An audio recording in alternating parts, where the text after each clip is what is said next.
Hey everyone, and welcome to this explainer. Today we are diving into a really fascinating textual analysis. We're taking on a specific mission, straight from our source material.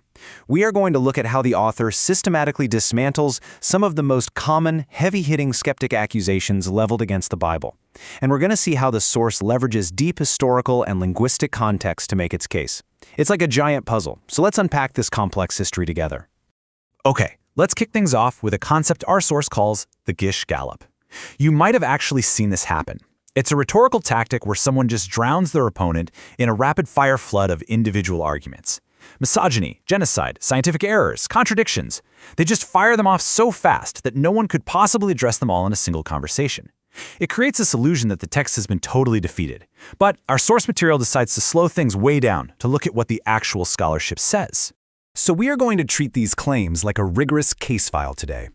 We'll be looking at the source's arguments across 5 main categories: contextualizing women in leadership, resolving eyewitness contradictions, diving into science, miracles, and language, unpacking ancient warfare and judgment, and finally, looking at Hebrew servitude versus slavery. All right, let's dive right into our first case, Section 1, Contextualizing Women in Leadership, specifically focusing on the silent women context of Ephesus. We're looking at the source's response to the accusation that the Apostle Paul and the biblical text itself is inherently misogynistic. Our source points out that skeptics absolutely love to isolate 1 Timothy 2:12, where Paul writes, "I suffer not a woman to teach, nor to usurp authority over the man, but to be in silence." They use this to claim he demanded women never speak. And honestly, if you just read that completely in a vacuum in modern English, you can totally see why someone would draw that conclusion. But the author argues that reading an ancient letter without its context is a massive mistake, because it completely ignores the literal first-century crisis Paul was trying to address in Ephesus. The source counters this by pulling back the curtain on the original Greek. The word used there is authentine. And get this, it's used exactly one time in the entire New Testament. It doesn't mean general everyday authority. It carries a heavy connotation of usurping or domineering. The author explains that Paul was basically doing damage control for a highly localized crisis. In the city of Ephesus, the cult of Artemis was huge, and untrained women were actually dominating the church pulpit with some pretty terrible false doctrine. In fact, if you look at the verse right before that, Paul writes, "Let the woman learn." The source highlights that this command was incredibly progressive, even radical, for the time. In the first century Greco-Roman and Jewish worlds, women were largely shut out of formal religious training. So the author's perspective is that Paul isn't permanently silencing women at all. He's basically enrolling them in school, saying they needed proper theological training before they could teach. And this brings up a brilliant counter-argument from the source. If this text were truly fundamentally misogynistic, these massive positions of female authority would never have been recorded, let alone celebrated. I mean, Deborah led all of Israel as a judge. King Josiah consulted Huldah, a prophetess. Priscilla is explicitly praised for correcting the theology of a male teacher, Apollos. Phoebe was a deacon. Junia is recognized as an apostle, and Mary Magdalene was the very first witness to the resurrection. The author concludes that Paul wasn't suppressing women, he was just fixing a local problem. Moving right along to Section 2, Resolving Eyewitness Contradictions, or the courtroom logic of the Gospels.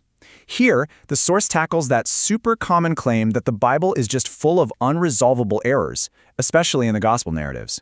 The author suggests we need to treat these texts exactly like a detective looks at a legal case file. Take Judas's death, for instance. Matthew says he hanged himself, but Acts says he fell and burst open.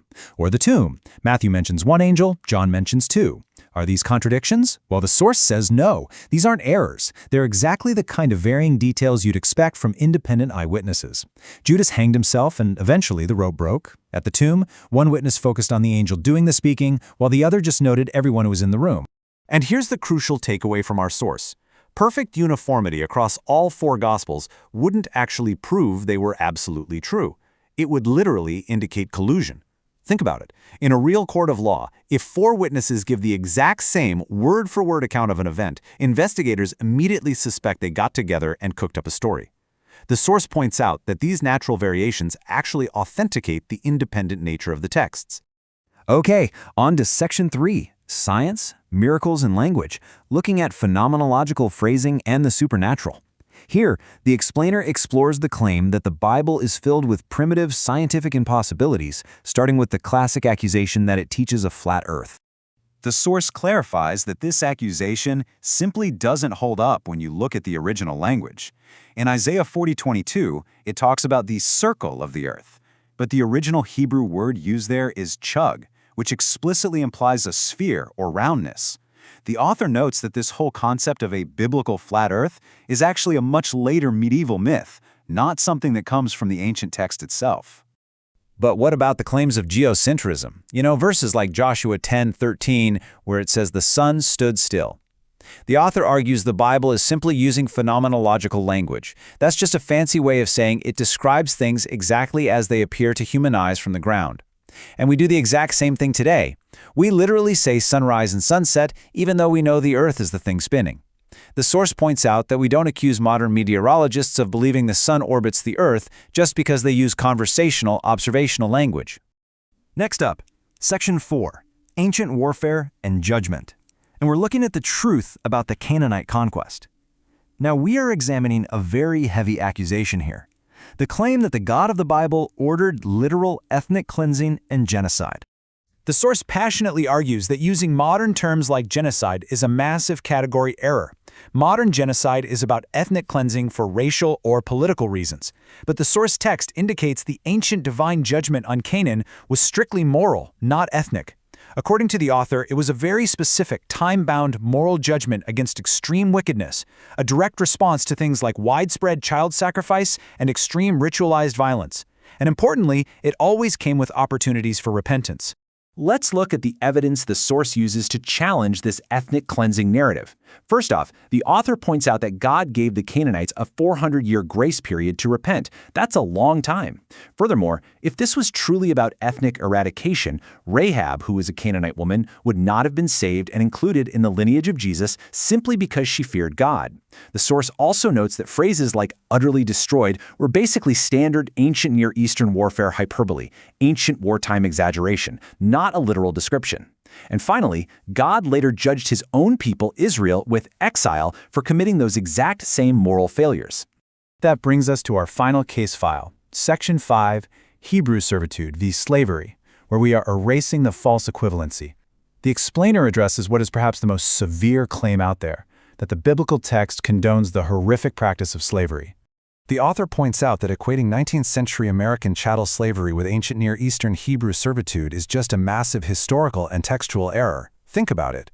American slavery was race-based, permanent, and fundamentally reliant on violent kidnapping. The source contrasts this directly with ancient Hebrew servitude, framing it instead as a form of debt-based bankruptcy protection in a world that literally had no social welfare. It had a strict maximum duration of 7 years, and servants actually had legal protections against abuse. Now, here's a really interesting piece of evidence the source highlights to support this. Take a look at Exodus 21:16. The author notes that the very foundation of American chattel slavery, the violent kidnapping of human beings, was actually a capital offense punishable by death under ancient biblical law. So the source concludes that instead of violently overturning an entire ancient economic system overnight, the biblical text planted these progressive seeds of human dignity that paved the actual path to abolition. It regulated the existing system by introducing abuse protections. It literally mandated that runaway slaves must not be returned to their masters. It established theological equality, famously stating there is neither bond nor free in Christ. Ultimately, the author argues it was this exact biblical foundation that inspired Christian abolitionists like William Wilberforce and Harriet Tubman to legally end the practice for good. To wrap things up, the source leaves us with a really provocative question. When we're debating the biblical text, are we genuinely seeking truth through historical context, or are we just parroting internet talking points? The author's core argument is that when you actually take the time to investigate the history, the original language, and the cultural backdrop, it completely changes the narrative. Thank you so much for joining me to walk through this case file. Keep asking those great questions, and I'll see you on the next explainer.